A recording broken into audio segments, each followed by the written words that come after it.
Le citoyen dans le vrai sens est un patriote qui respecte le bien public, les lois et les règlements. Le citoyen dans le vrai sens connaît ses devoirs et travaille pour son pays. À chaque fois, on a droit de marche, on a droit de grève, on a droit à l'éducation, on a droit à patati patata, alors que nous devons faire nos devoirs, nous devons faire envers le Sénégal. Il faut changer la mentalité des Sénégalais. C'est ce qui est important. En faire des gens qui travaillent, des gens qui respectent les lois et règlements, des gens qui sont dans la discipline. Ça, c'est le socle même du développement.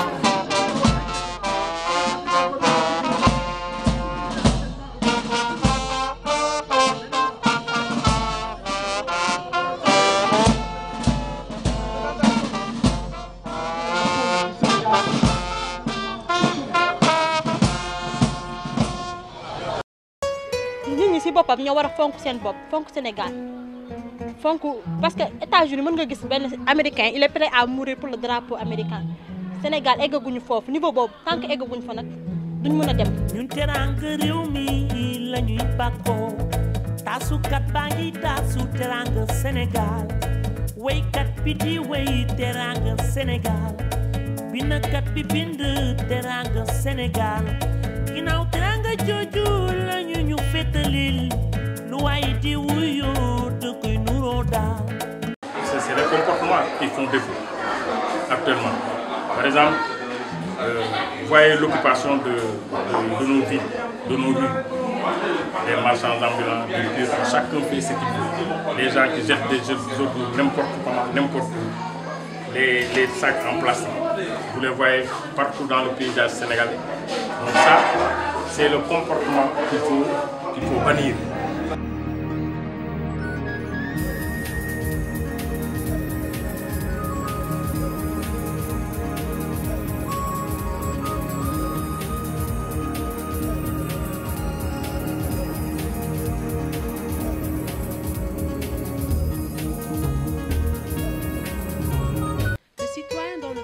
Ne se comporte pas comme les citoyens dans le mauvais sens. C'est un citoyen modèle qui aime travailler, apprendre et découvrir.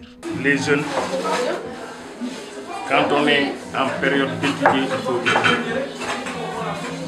Quand on est en période de travail, il faut travailler. Seul le travail paye. Respecter les lois et règlements. Ne pas faire tout ce qui est interdit, il faut le mettre à côté. Ça, c'est ce que je conseille aux jeunes. Étudier, avoir des qualifications et chercher du travail. Ne pas attendre qu'on trouve du travail. Donc il faut des qualifications dans tous les domaines. C'est possible. Les centres sont là, les écoles de formation sont là.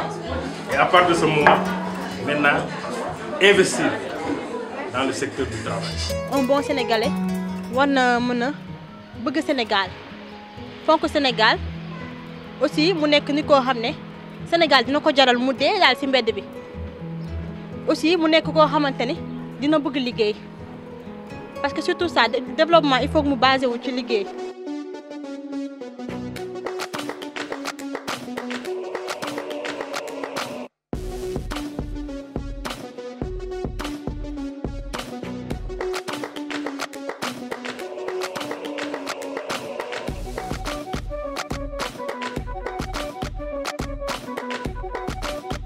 L'État ne peut pas faire travailler les gens. C'est le privé qui peut faire travailler les gens. Si on n'a pas la possibilité d'avoir un financement, on a la possibilité d'aller être employé dans une structure. Et maintenant, penser faire des programmes pour, avec ce que tu gagnes dans les structures, avec des partenaires, essayer de créer quelque chose d'autre que là où tu es employé. Donc c'est ça le véritable problème. Donc il faut de l'initiative, c'est ce qu'on appelle de l'initiative.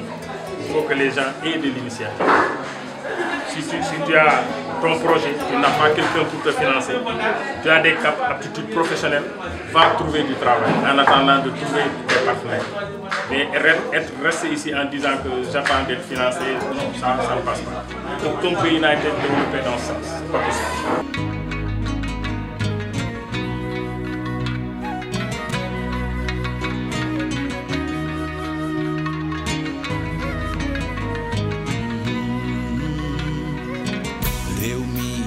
war a dox ku ne bu mu xeeb cëram sunu Sénégal ñoo ko moom dafa war mu jëm ci kanam. C'est vous, c'est moi. C'est ceux qui croient fermement au Sénégal, à ses hommes, à ses femmes et à sa jeunesse. Les citoyens dans le vrai sens ne participent pas à l'insalubrité et à la promotion de la corruption et du gaspillage.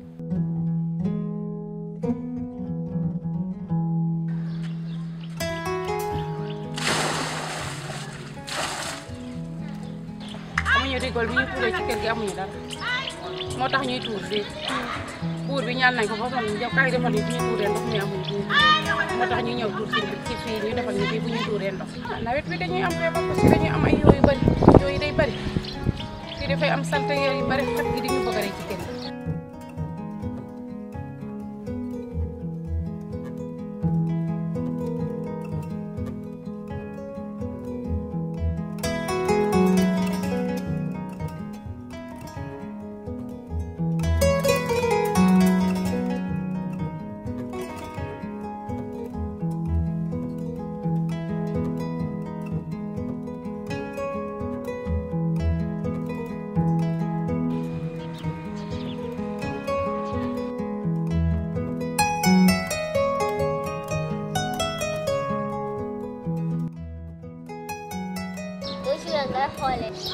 soxna si naa gisoo si niñ ko defee la si tuur sa ndox bu salte bi. yow lu sa yoon yow seytaane woo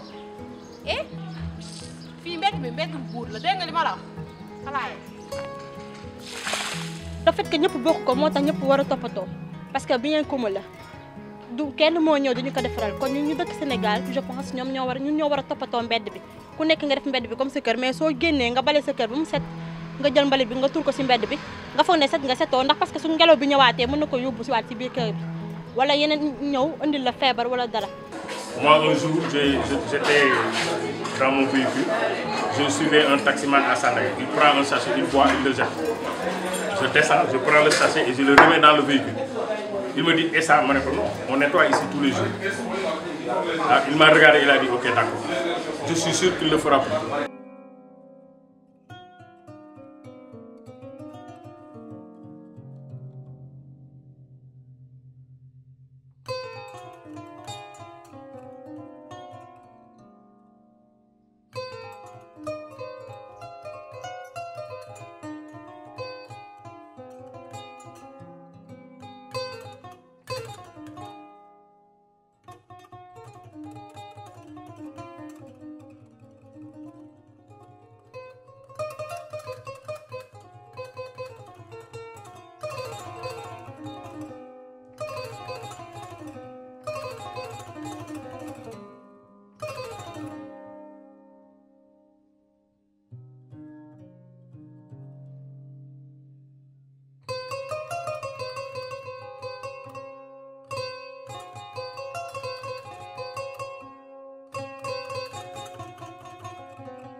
La corruption, je ne peux pas dire que ça n'existe pas.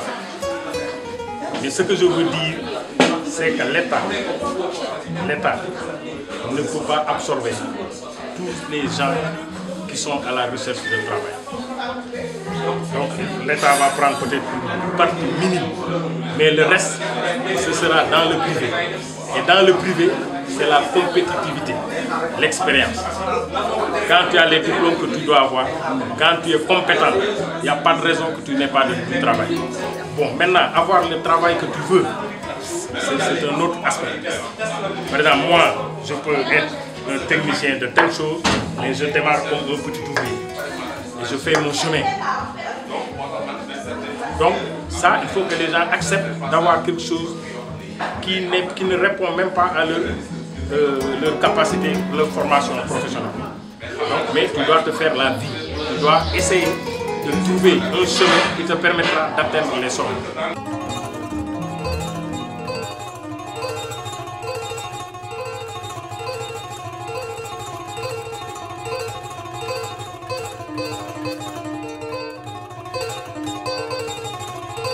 C'est un citoyen enraciné aux valeurs endogènes, mais ouvert au monde et au progrès.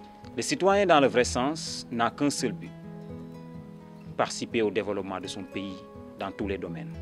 li gën a freiner développement bi kii am na si wàll paresse tayel parce que sénégalais yi dañu bëgg fête dañu bëgg dem ngénte bëgg dem mariage et tout ça à chaque fois da ngay ñëw am benn mariage pour benn fan nga jël sa semaine yëpp wala nga jël sa kii bi yëpp sa 2 à 3 jours nga perdre parce que yow yaa ngi dem lijjanti yëfu jàmbur yaa ngi dem feetu jàmbur ak boole ak Noël yi Pâques yi y a trop de fêtes quoi buñ ko doon dajale dañuy feetu ci Sénégal ak li ñuy jàng ak li ñuy liggéey du mat sax 3 mois yu complet donc loolu je pense que benn frein la il faut ñu changer ci côté boobu di liggéey heure di wàcc heure aussi am temps pour def liggéey ak temps pour fête wàññi foo quoi foo bi bari na trop.